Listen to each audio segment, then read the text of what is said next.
Dans les rues illuminées de France, où les guirlandes scintillent et les chants de Noël résonnent, une crise inattendue se profile à l'horizon. Le Père Noël, ce personnage emblématique des fêtes de fin d'année, semble avoir perdu de son attrait. Les institutions désespérées cherchent en vain des candidats prêts à endosser le célèbre costume rouge et blanc.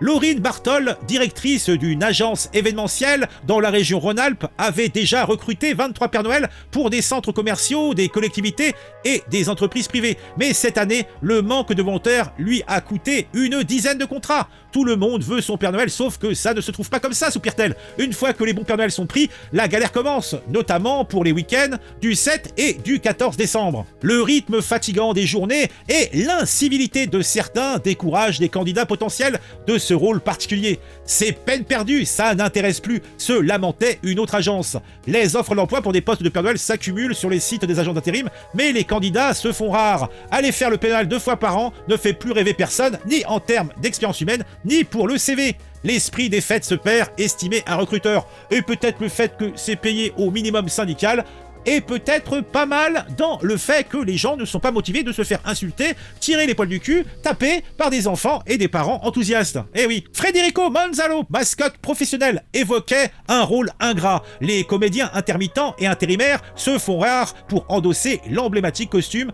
et faire des photos ou distribuer des bonbons et cadeaux. La magie de Noël semble s'évanouir, laissant place à une réalité des plus ternes. Oui,